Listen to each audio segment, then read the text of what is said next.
Praise the Lord. मैं परमेश्वर का धन्यवाद देता हूँ कि पादी साहब की तरफ से, भाई नितिन की तरफ से और आप कलीसिया के सारे पास्टर कमेटी की तरफ से और सारे विश्वासियों की तरफ से आप लोगों के प्रेम की वजह से मुझको यहाँ बुलाया गया था। मैं तो उम्मीद छोड़ ही दिया था। आज से कुछ 4-5 दिन पहले मुझको इनवाइट मिला। मैंने कहा बस इतना ही काफ़ी है। पता चला कोई पास्टर आने वाले थे जयपुर से, वो नहीं आ पा रहे हैं। कुछ रीज़न है। हमने कहा मैं आ जाऊंगा। कहा कुछ कोरोना का चक्कर उक्कर तो नहीं। हमने कहा वो परमेश्वर जो सदरक मेशक को जलती हुई भट्टी से बचा सकता है, वो मेरे ऊपर करुणा तो क्या दुनिया की कोई आहमत भी नहीं आने दे सकता।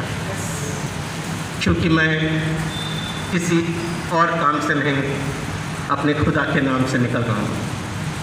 आएगा आने दो, नहीं आएगा वेरी गुड। सो मैं परमेश्वर को धन्यवाद देता हूँ। आइए प्रियो, इस वक्त में मैं आपके सामने तीसरे वचन पे कुछ बातें करूँगा जो अभी मेरे बच्चे ने पढ़ा है। वहाँ लिखा है, नारी देख ये तेरा पुत्र है। और उस माँ से कहा ये तेरा पुत्र है और ये तेरा बेटा है।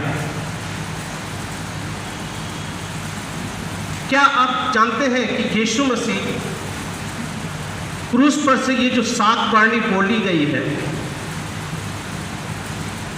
ये 7 वाणी के पीछे क्या रहस्य है? यीशु मसीह इन 7 वाणियों को ही क्यों बोला? क्यों ने वो 6 बोला? क्यों ने वो 5 बोला? क्यों ने वो 8 बोला? क्यों ने वो 9 बोला? कभी आप लोगों ने, हम लोगों ने कभी इस बात पर सोचा कि क्रूस से प्रभु यीशु मसीह ने 7 वाणी ही क्यों बोली?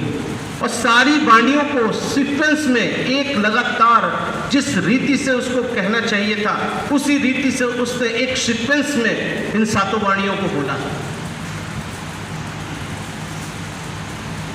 प्रियो, मैं आपको बताना चाहता हूं, जैसा कि हम जानते हैं कि जब प्रभु यीशु मसीह इस दुनिया में आए तो वो मनुष्य रूप लेकर आए। मेरे पास ज़्यादा टाइम नहीं है, मात्र मुझको 12 मिनट का टाइम मिला है, इसलिए मैं खूब जल्दी खूब शॉर्ट टाइम में मैं आप लोग को समझाकर निकलना चाहता हूँ। जब वो इस दुनिया में आए, लेकिन उसके जन्म के 1500 साल पहले जिस समय परमेश्वर ने मूसा को व्यवस्था दी, तो उस व्यवस्था को परमेश्वर ने यीशु मसीह के ऊपर लादा। यीशु मसीह के साथ उस व्यवस्था को रखा और उस व्यवस्था को वो लेकर, मनुष्य रूप लेकर इस धरती पर आया। क्योंकि जब हम यशाया की पुस्तक उसका 53 अध्याय पढ़ते हैं, भजन संहिता 22 पढ़ते हैं, तो वहां पर हमें ये पता चलता है कि यीशु मसीह के पैदाइश होने से पहले ये जो अध्याय लिखे गए थे, ये इन बातों को प्रूफ करता है कि यीशु मसीह जो परमेश्वर का पुत्र होकर हमारे लिए आएगा, उसके ऊपर ये लानतें आएंगी और वो हमारे लिए क्रूस पर हमारे बलिदान को देगा। सिर्फ इतना ही नहीं, जब यीशु मसीह इस दुनिया में आए तो उन्होंने आके एक शब्द कहा। मत्ती रची सुसमाचार उसका 5वां अध्याय उसका 17 और 18 पद में लिखा है, मैं व्यवस्था को तोड़ने नहीं, मैं व्यवस्था को पूरा करने आया हूं। ये 7 वाणी जो है, ये परमेश्वर की व्यवस्था के अनुरूप है। जब परमेश्वर ने इस्राएलियों को पर्व दिया था तो उसमें 7 पर्व उनको दिया था और इन 7 पर्व के साथ उनकी एक व्यवस्था जुड़ी हुई थी। अगर आप इस अध्याय को पढ़ना चाहते हैं तो लेव व्यवस्था की पुस्तक उसका 23वां अध्याय उसका 1 पद से 44 पद तक पढ़िएगा, तो वहां पर साफ लिखा हुआ है कि प्रभु परमेश्वर ने इस इस्राएली जाति को 7 पर्व दिए थे और इन 7 पर्व के पीछे उन्होंने 7 व्यवस्था को रखा था और उन्हीं 7 व्यवस्थाओं को पूरा करने के लिए मेरा यीशु इस जगत में आया। और हर वाणी के पीछे उसकी एक मंशा है, एक व्यवस्था है। आइए मैं इस व्यवस्था को बतला देता हूं आपको, जो पाया जाता है निर्गमन की पुस्तक उसका 20वां अध्याय उसके 12वें पद में, जिसको हम कहते हैं 10 कलाम कहते हैं, जो व्यवस्था का सबसे मुख्य है, उसमें 12वें अध्याय में 12वें पद में लिखता है, तू अपने माता पिता का आदर करना। यह परमेश्वर की व्यवस्था है। उसने कहा है कि तू अपने माता पिता का आदर करना। उस समय यीशु मसीह पैदा नहीं हुए थे, लेकिन जब वो इस संसार में आए, उसने मरियम के गर्भ से जन्म तो लिया, लेकिन हकीकत में परमेश्वर पिता ने उसे एक माध्यम बनाकर प्रभु यीशु मसीह के जन्म के लिए रखा था। यीशु मसीह ने कहीं पर भी उसे मां नहीं कहा, हर जगह उसने उसको नारी कहा। चाहे आप पुरुष के पास देख लीजिए, चाहे आप उसको काना के विवाह भोज में देख लीजिए, कहीं पर भी देखिए, यीशु मसीह ने हमेशा कहा हे नारी। लेकिन हाँ, एक संसारिक मां होने के नाते और ये उसका पुत्र होने के नाते उसके ऊपर ये दायित्व था कि वो अपने मां की हिफाजत करे, अपने मां की चिंता करे, अपने मां के लिए चिंतित रहे, क्योंकि यीशु मसीह के और भी भाई बहनें थे। बहुत से लोगों को शायद ये नहीं पता, यीशु मसीह के पैदाइश के बाद उसके और भी पुत्र पुत्रियां पैदा हुए मरियम के। उनके ऊपर उनको भरोसा नहीं था, लेकिन यीशु मसीह जब देखे कि मैं तो अब क्रूस पर अपने पिता की व्यवस्था को पूरा कर रहा हूं, तब उसने अपने मुंह से, अपने पवित्र होठों से वो व्यवस्था को, उस अल्फाजों को निकाला जो पिता परमेश्वर ने मूसा के माध्यम से उसके लिए, इस जगत के लिए, इस्राएलियों के लिए दिया था। तो अपने माता पिता का आदर करना। वो अपनी माँ की चिंता करता है और कहता है हे नारी, देख ये तेरा पुत्र है। वो कौन सा पुत्र था? वो यीशु मसीह का अपना भाई नहीं था, वो यीशु मसीह का प्रिय चेला यूहन्ना था, जिसको वो अपनी माँ के हाथों देता है कि तू आज से तेरी माँ है, और वो अपनी माँ को कहता है ये तेरा पुत्र है।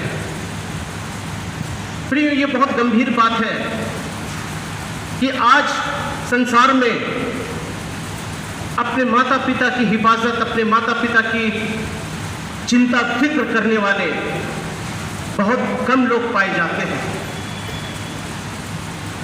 प्रभु ने अपनी व्यवस्था में इन बातों को क्यों लिखा? क्योंकि वो जानते हैं कि मनुष्य अंत के दिनों में जब सब कुछ उनके पास आ जाएगा, रुपया, पैसा, धन, दौलत, ऐश और आराम सब कुछ आ जाएगा, तब उनके पास से अगर कोई चीज छूटती है तो उसके माँ और उसके बाप छूट जाते हैं।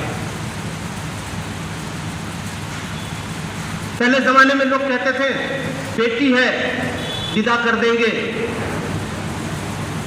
पराये घर चली जाएगी, अरे बेटा है बहू आएगा, नाती पोते होंगे, हमारे साथ रहेंगे। लेकिन आज की तारीख में आप बच्चों को पढ़ा लिखा कर इस लायक बना देते हैं कि ना बेटा आपके पास रहता है, ना बहू आपके पास रहती है। त्याग दिए गए हैं, माँ बाप त्याग दिए गए हैं। क्यों? क्योंकि उनके पास उनकी लालसा, उनकी अभिलाषा, उनकी पूर्ति, उनके लिए जो ख्वाहिशें हैं वो परमेश्वर की व्यवस्था से बढ़कर है। उन्होंने परमेश्वर की व्यवस्था को दरकिनार कर दिया है, अपने माँ बाप को भूल गए हैं, अपनी कमाई के पीछे, अपने स्टेटस के पीछे। मैंने अभी कुछ दिन पहले एक मैसेज पढ़ा था, एक लड़का अपने पिता की मिट्टी को अग्नि ऑनलाइन दिया।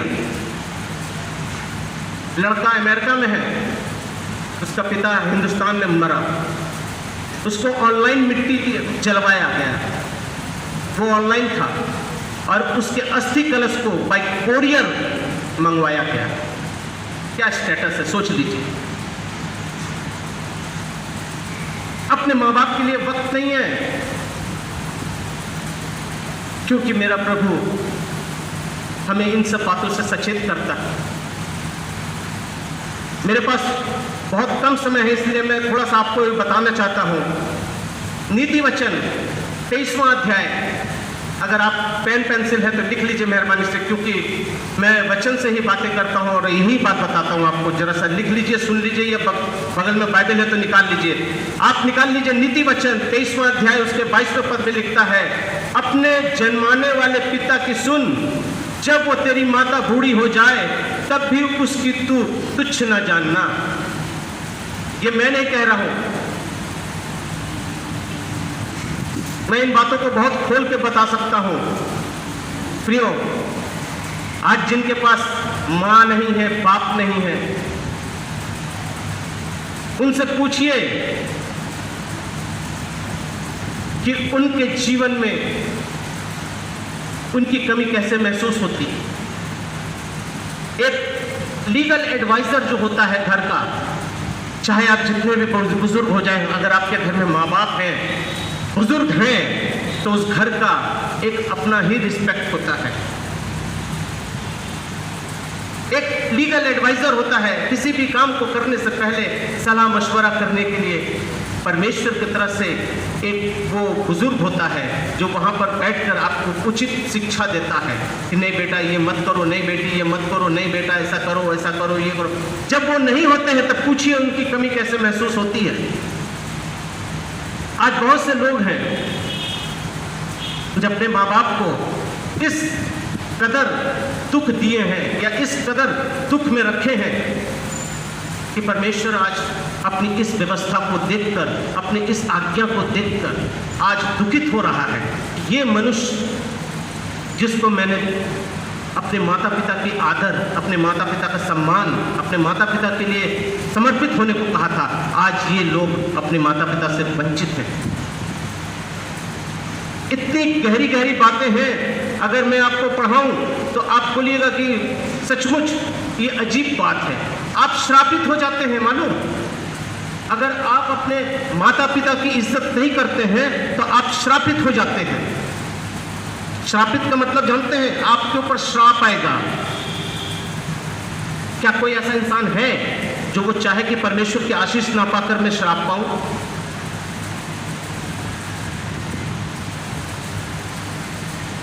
कुछ बच्चे अपने माँ बाप को हाथ उठाते हैं, मारते हैं। क्यों? वो बुजुर्ग हो गए हैं ना, तरह तरह की चीजों की डिमांड करते हैं ना। अगर बीमारी में है तो बिस्तर पे पेशाब कर देते हैं ना, लैट्रिन कर देते हैं ना। याद करिए वो दिन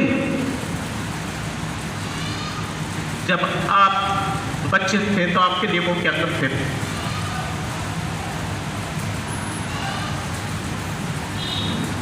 9 महीने पेट में रख दिया, पैदा किया, अपना खून दिया,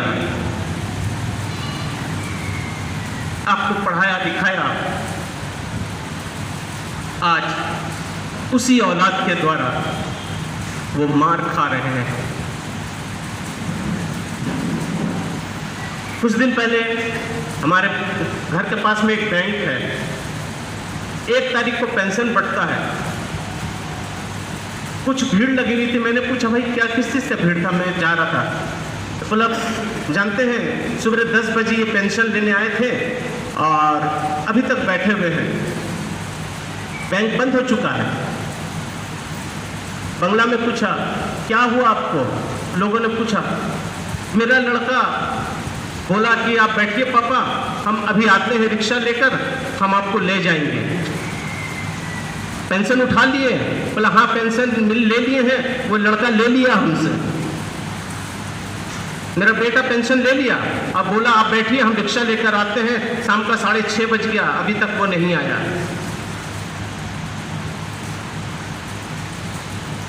क्या कहेंगे? कौन सी आशीष चाहिए, कौन सी बरकत चाहिए खुदा की तरफ से? जो अपने माता पिता की हिफाजत नहीं कर सकते, माता पिता की इज्जत नहीं कर सकते, वो परमेश्वर की तरफ से लानती हैं, वो श्रापित हैं। क्योंकि परमेश्वर का वचन कहता है ले व्यवस्था 19 उसका 3 अध्याय में लिखता है अपने माता पिता का भय मानना। व्यवस्था विवरण 27-16 में कहता है श्रापित हो तुम जो अपने माता पिता को तुच्छ जानते हो। इफिसियों उसका 6 अध्याय, उसका 6 अध्याय का 2 और 3 पद में लिखा है कि अगर तू अपने माता पिता की इज्जत करेगा तो तेरी उम्र दराज होगी। मेहरबानी से कोई ये शब्द को पढ़ सकता है?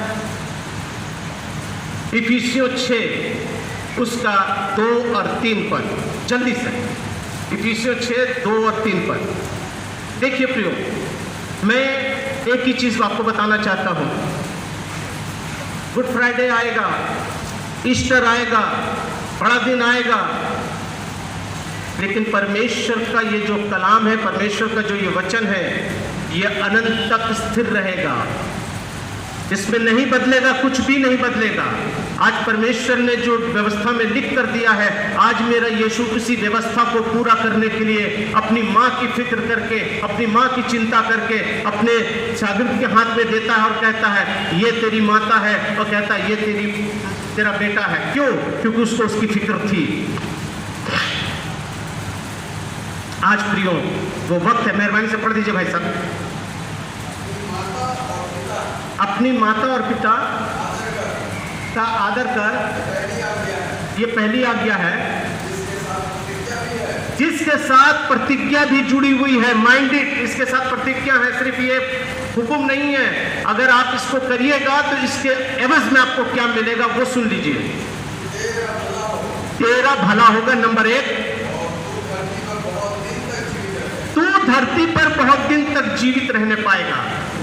ये है वो ब्लेसिंग। 2, अगर आप अपने माता पिता की आदर करते हैं, इज्जत करते हैं और परमेश्वर की व्यवस्था को पूरा करते हैं। सो प्रियो, वक्त कम है, छोटा है, लेकिन आज मैं आपको एक बात बताना चाहता हूं। अगर आपको ये दुआएं चाहिए तो माँ बाप को खुश कर दीजिए, क्योंकि बाइबल में बहुत ऐसी माताएं हैं जिनके द्वारा उसका घर संवर गया, जिसके द्वारा उसका जीवन बदल गया, जिसके द्वारा वो जाति बदल गई। मैं सिर्फ हिंट्स दे रहा हूं आपको, क्योंकि वक्त नहीं है। आपने हन्ना का नाम सुना? आपने सारा का नाम सुना? आपने इलिशबा का नाम सुना? आपने राहेल का नाम सुना?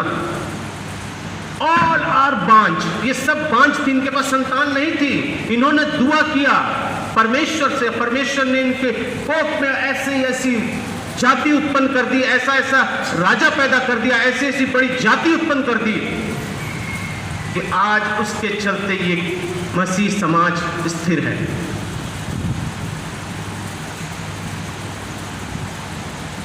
प्रियो, सामुएल से बड़ा नबी नहीं निकला इस्राएलियों में, वो पहला राजा बना।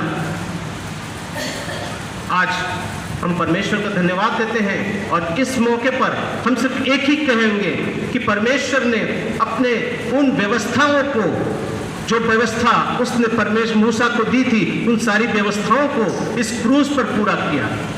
चाहे वो पहली वाणी हो, चाहे वो 7वीं वाणी हो, इन 7 वाणी के अंदर परमेश्वर की व्यवस्था है। और इन व्यवस्थाओं को पूरा करने के लिए मेरा यीशु इस दुनिया में आया और उसने कहा मैं व्यवस्था को तोड़ने नहीं, व्यवस्था को पूरा करने आया हूँ। और उसने उस क्रूस पर अपनी माँ का वो दायित्व, जो यहाँ मैं बताना चाहता हूँ, वो व्यवस्था को पूरा किया। जो परमेश्वर ने कहा अपने माता पिता की आदर करना, वो व्यवस्था को उसने क्रूस पर से पूरा किया और अपना वो काम जो परमेश्वर ने उसको देकर भेजा था, उसे पूरा अंजाम दिया। परमेश्वर अपने वचन का आशीष